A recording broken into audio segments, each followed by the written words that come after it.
L'image nous plongeait dans une scène macabre. Des créatures géantes, semblables à des criquets, dévoraient une mystérieuse jeune femme. La jeune fille était encore vivante, mais se faisait manger. Elle avait décidément renoncé à la vie au profit de ces monstres. Son visage tout pâle et sombre exprimait le désespoir. La douleur était si forte qu'elle suppliait les créatures de la tuer. Elle marmonnait « Tuez-moi, laissez-moi mourir ». Les larmes ne cessaient de couler de son visage. Revenons sur les événements passés avant que cela n'arrive. Notre groupe d'aventuriers de 5 personnes était devant un donjon. Yeon-chan, réfléchis bien. Personne ne sait qu'il y a un donjon caché ici. On n'a qu'à le nettoyer et garder ça secret, s'exclama un membre. La jeune femme à côté de lui était d'accord avec lui. Yeon-chan était le chef de groupe.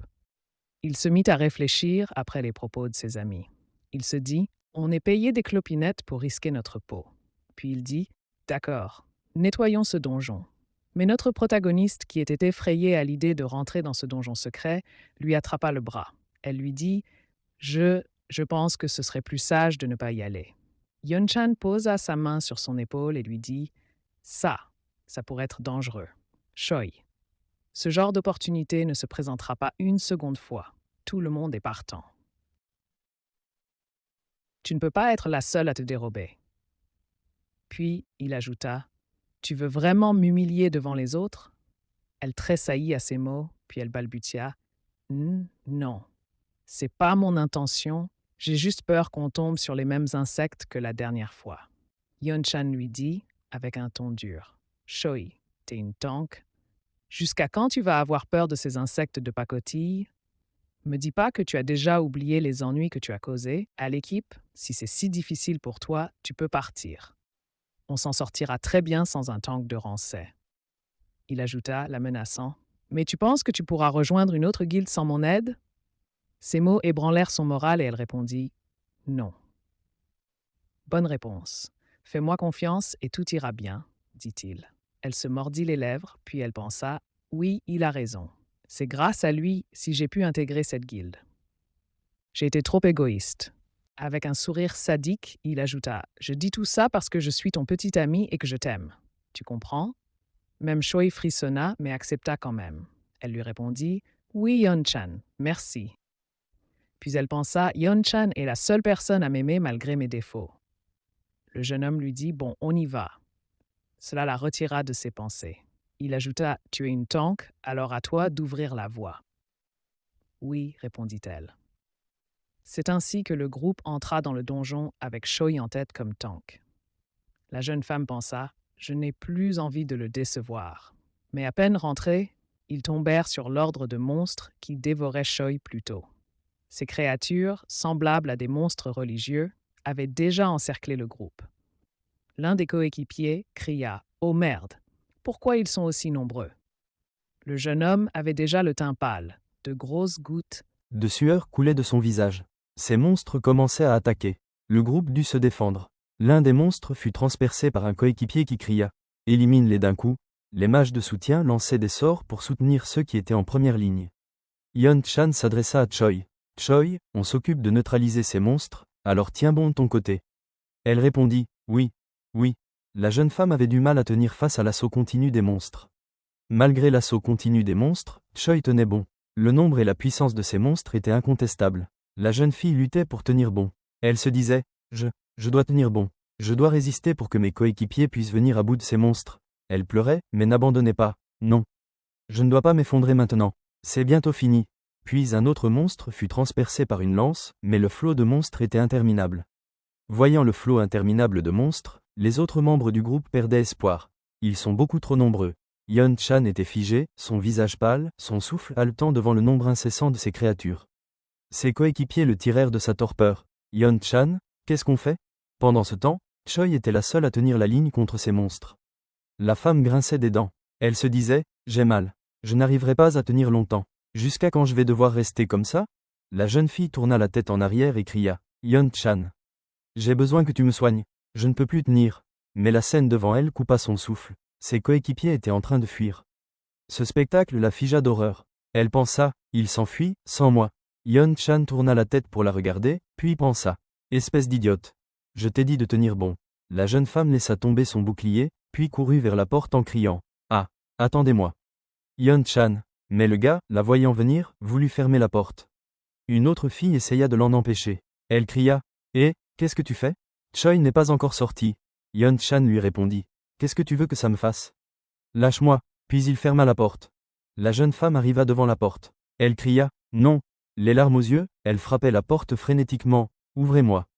Ouvrez la porte, Yeon-chan, je t'en supplie. Mais elle entendit la voix de sa coéquipière. T'as perdu la tête? C'est ta petite amie. Et la réponse d'Yeon-chan, sans pitié. Et alors? On était sur le point d'y laisser notre peau. Ces mots la figèrent dans la torpeur. Il ajouta, notre peau. Je suis sûr qu'elle comprendra. Elle n'eut pas le temps de se laisser abattre que l'ordre de monstre derrière elle criait. Elle se tourna, toujours terrifiée, et pensa, ce n'est pas le moment de me laisser abattre. La jeune femme décida de prendre également ses jambes à son cou. Elle pensa, en courant de toutes ses forces, les larmes aux yeux, je dois trouver un moyen de survivre. Malgré tout, elle s'accrocha à une pensée naïve, je suis sûr que Yeon-chan reviendra me sauver. Mais ses yeux s'écarquillèrent de surprise. Elle arriva devant un immense squelette au centre duquel se trouvait un mystérieux arbre dégageant une source d'énergie mystérieuse. Hein, c'est quoi, ça? Pensa-t-elle. Puis elle s'approcha de cette mystérieuse boule lumineuse. Au sein de cette lumière se trouvait une mystérieuse bague. La jeune femme prit l'objet puis l'examina. Elle pensa, est-ce que c'est un item caché? Elle enfila l'objet. Un mystérieux panneau apparut immédiatement devant elle. Le système afficha, bague anneau parasitique. Anneau parasitique, rang X. Elle s'exclama, je le savais. Puis d'autres messages apparurent. Affecte l'évolution de son utilisateur. Affecte la vitalité de son utilisateur. Régénère son utilisateur. L'utilisateur ne peut pas mourir avant l'éclosion. Elle était visiblement heureuse après avoir vu ces messages du système. Elle toucha le panneau, mais rien ne se passait. Elle pensa, c'est tout? Comment je suis censé l'utiliser? Mais des bruits la firent sortir de ses pensées. La jeune fille écarquilla les yeux face à la horde de monstres qui l'avaient rattrapée. Avant même qu'elle puisse bouger, elle fut projetée par la horde. Sa vue était entourée par les différentes têtes de ces monstres. Ses yeux coulaient des larmes. Elle pensa, sans pouvoir bouger, sauvez-moi. Sablier éclosion. Nous basculons vers le début du manoir où la jeune femme était dévorée par ces créatures. Elle pleurait de douleur et suppliait. J'ai mal, arrêtez, par pitié. Elle plongeait dans un profond désespoir, mais la mystérieuse bague à son doigt se mit à briller. Le message s'afficha. L'utilisateur ne peut pas mourir avant l'éclosion. La jeune femme criait de douleur tellement c'était insupportable. Puis elle se releva tout d'un coup, comme si tous les monstres avaient disparu et que sa chair déchiquetée n'était qu'une illusion. Elle regarda sa main. Elle pensa, qu'est-ce qui s'est passé? Je suis vivante? Mais comment? Choi a survécu à la mort grâce à l'anneau. Ses yeux s'écarquillèrent lorsqu'elle remarqua la horde de monstres qui la fixait. Elle cria et tenta de s'enfuir, mais une des pattes du monstre transperça son dos. La douleur était palpable. Ces monstres se ruaient tous sur elle. Le système affichait toujours le même message. L'utilisateur ne peut pas mourir avant l'éclosion. Puis, comme si à chaque fois qu'elle était tuée, elle ne mourait pas, elle se dit, UGH. J'ai encore survécu. Par pitié, que quelqu'un me vienne en aide. Je n'ai pas envie de mourir. Mais immédiatement après qu'une autre patte transperça son corps, la douleur fut insupportable. Le monstre déchiquetait sa chair. Elle cria, ah, ah, ma jambe, par pitié, arrêtez de me dévorer. La jeune femme pleura sans cesse. Yeon-chan. Viens me sauver. Le monstre ouvrit son museau pour la dévorer. Elle écarquilla les yeux de désespoir. Non, non. Mais c'était trop tard. Une giclée de sang s'éparpilla sur le sol. Mais les notifications ne cessaient pas d'apparaître, répétitives, implacables. L'utilisateur ne peut pas mourir avant l'éclosion. L'utilisateur ne peut pas mourir avant l'éclosion. L'utilisateur ne peut pas mourir avant l'éclosion. Elle se faisait dévorer encore et encore mais restait vivante. Elle pensait, j'ai passé combien de temps coincé ici? Combien d'années? Non, combien de décennies? Quand est-ce que je pourrais enfin mourir? À ce moment-là, toutes les parties de son corps qui avaient été dévorées par les monstres se régénéraient de nouveau. Elle pensa, je vais devoir servir de repas à ces saloperies pour l'éternité? Elle remarqua son arme. C'est mon épée. C'est donc là qu'elle était tombée. Yeon-chan me l'avait offerte pour mon anniversaire. La rage monta. Cet enfoiré, il m'a abandonné. Je lui avais pourtant bien dit que je ne voulais pas entrer dans ce donjon. Mais il m'a jeté dans cet enfer. Pour un vulgaire item caché. Elle pensa, je le tuerai. Elle saisit son épée, puis, d'un simple mouvement, elle découpa les deux insectes qui se trouvaient devant elle en deux. Une notification s'afficha, vous avez tué un monstre. Force +2. Elle cria, quoi? Tellement surprise par ce qu'elle voyait. Puis elle se redressa, l'épée à la main, prête à changer son destin. Deux autres insectes fonçaient sur elle. Elle pensa, les yeux fixés sur ses stats, mes stats montent aussi facilement? Puis, d'un autre mouvement, elle découpa la créature à la tête. Un autre message s'afficha, vous avez tué un monstre. Précision plus 1. Elle en fit de même avec le suivant, vous avez tué un monstre. Endurance plus 1. Les blessures reçues pendant le combat se soignent automatiquement. Elle sourit devant ce message. Elle se dit, j'ai enfin compris comment je devais utiliser cet item. La jeune femme se mit à sourire. Venez par ici, misérable parasite. Je vais vous faire la peau, s'exclama Choi. Je sortirai d'ici, Yeon-chan. Mon adorable petit ami, attends encore un peu. Je n'en ai plus pour longtemps. Les pauvres bêtes étaient devenues comme des pantins, elle les découpait comme si c'était du beurre. Mais une de ces créatures la surprit par derrière en la transperçant. Mais la bague réagit immédiatement et la soigna. Choi balança son épée d'un simple mouvement pour mettre fin à la vie de cette misérable créature. Elle cria, sale vermine. La tête de la créature fut arrachée. Elle se dit, aïe, il ne m'a pas loupé. Elle retira la patte de la créature de son corps, puis elle s'avança vers les autres pour les narguer. Attaquez-moi, bande d'enfoirés. La blessure qu'elle venait de recevoir était déjà en train de guérir. Qu'est-ce que vous attendez? Me dites pas que vous avez la trouille? Cela mit la horde de monstres en colère. Tous rugirent et se précipitèrent vers elle. Elle les découpait un par un. Elle dit, je m'amuse comme une petite folle. Qui aurait cru que devenir plus fort serait aussi jouissif? J'en ai pas eu assez. Je veux en tuer encore plus. D'un bond puissant, elle se propulsa dans les airs, je vais tous vous zigouiller. Puis, comme une météorite, elle descendit, lâchant une bombe atomique sur les monstres. Boum, cela tua et projeta tous les monstres aux alentours. Les corps étaient éparpillés sur le sol. Le système afficha, le sanguinaire éternel a été nettoyé. Toutes les créatures du donjon ont été éliminées. Temps enregistré, 634 434 heures. Les récompenses sont en cours de traitement. Elle se redressa pour regarder le panneau, puis le système afficha, vous êtes passé au rang A. Elle se dit, quoi, c'est fini? La jeune femme fixait la porte du donjon. Elle se dit, maintenant que j'y pense, je suis resté beaucoup trop longtemps dans cet endroit. Une des créatures gémissait encore. Sans aucune pitié, elle écrasa sa tête. Avec un sourire évangélique, elle ajouta, il est temps de sortir et de buter ces fils de chiens. Pendant ce temps, à l'extérieur, des voix se faisaient entendre. Comment t'as pu abandonner Choi là-dedans?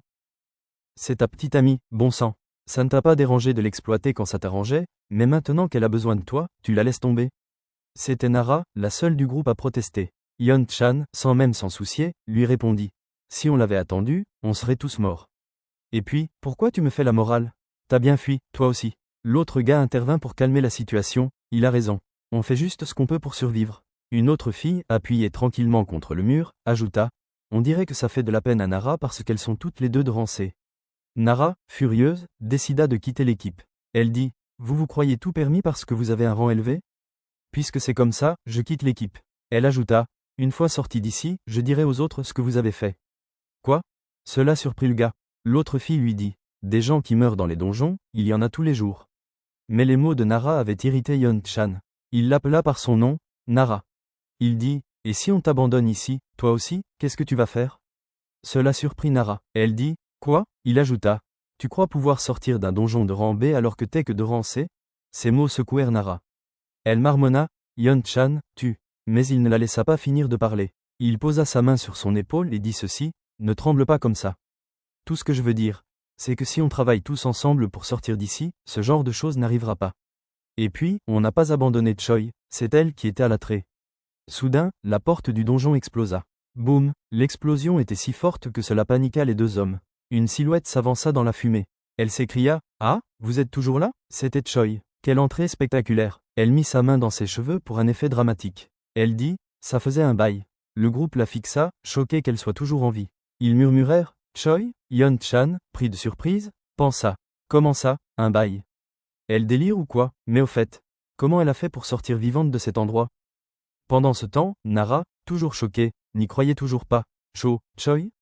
Yeon-chan, lui, se précipita dans les bras de Choi. Il dit, Choi, tu es en vie. Le mec se mit immédiatement dans son rôle de comédien. Mais, je suis tellement désolé de ne pas avoir pu te sauver. Je n'ai pas eu le choix. Je l'ai fait pour le reste de l'équipe. Bien sûr, je comprends, Yeon-chan, dit-elle. C'est bien, ma belle. Merci, t'as un grand cœur, alors je savais que tu comprendrais. Mais le simple sourire de Choi lui donnait des frissons. C'est là que le gars commença à faire tourner sa tête. Une minute, ses habits sont en lambeaux. Mais elle n'a aucune blessure nulle part. Il y a quelque chose qui cloche. Mais l'autre gars interrompit ses pensées. Il plaça sa main sur l'épaule de Choi et dit, Choi. Merci d'être aussi compréhensive. Je suis tellement soulagé de te revoir saine et sauve. Maintenant que t'es là, on peut enfin aller s'occuper du boss. Cela fit sourire Choi. Elle dit, quoi, vous l'avez pas encore tué? Vous m'attendiez? Ça me flatte. Peut-être que je suis juste un peu trop à cran. Yeon-chan, qui la trouvait toujours étrange, la fixait. L'autre mec ajouta. Depuis qu'on est sorti, j'ai pas réussi à faire un seul pas. T'imagines même pas à quel point j'avais le cœur lourd. Le groupe se dirigeait vers le boss du donjon. Yeon-chan, qui la fixait toujours, pensa. C'est juste une impression? Nous basculons dans un paysage tropical, les oiseaux volaient haut dans le ciel. Des puissants sabots, une allure majestueuse, le boss du donjon se tenait là. Le système afficha ces informations. Sabots d'acier, rambé, boss. Yeon-chan se tenait derrière un arbre, observant la créature. Il fit un signe à ses coéquipiers, préparez-vous. On procède comme d'habitude. Choi va attirer son attention, pendant qu'on attendra le bon moment pour l'attaquer. Ok, Choi, fais bien en sorte de le distraire. Compris, dit-elle. Parfait, on suit le plan et... Mais avant même qu'il ait fini, Choi s'était précipité sur le boss à une vitesse hallucinante. Cela étonna tout le groupe. Où elle va, comme ça? Et, Choi. La jeune femme planta son bouclier dans le sol, puis elle activa sa compétence hurlement. Un puissant rugissement jaillit d'elle. Le boss du donjon la remarqua. Ses pupilles se dilatèrent. La bête se mit à rugir, ce qui paniqua Yeon-chan et l'autre gars. Elle prend beaucoup trop l'aggro, là. Elle a perdu la tête? Puis il donna l'ordre au groupe. Vite, placez-vous derrière elle. Tous se précipitaient vers elle. Yeon-chan cria. Tout ira bien, c'est qu'un boss de rambé. Il suffit que Choi tienne bon en première ligne. Mais Choi n'avait jamais dit qu'elle suivait le plan. La jeune femme bondit dans les airs, laissant ses coéquipiers à découvert face au boss.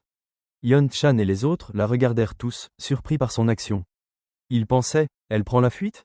Le gars à la tenue rouge commença à paniquer. Il dit, si elle l'évite, mais c'était trop tard. La créature avait déjà décidé qui serait sa première cible. Boum, la créature le transperça comme si elle empalait une brochette. Le jeune crachait du sang, sous les yeux ébahis de ses coéquipiers. Le choc était palpable, personne n'arrivait à croire ce qu'il voyait. La yandere atterrit tranquillement sur le dos de la créature. Elle leur dit, aïe, ça a dû faire mal. Puis, avec un sourire narquois, elle ajouta, désolé. J'ai eu si peur que je l'ai esquivé sans faire exprès. Vous comprenez, j'espère?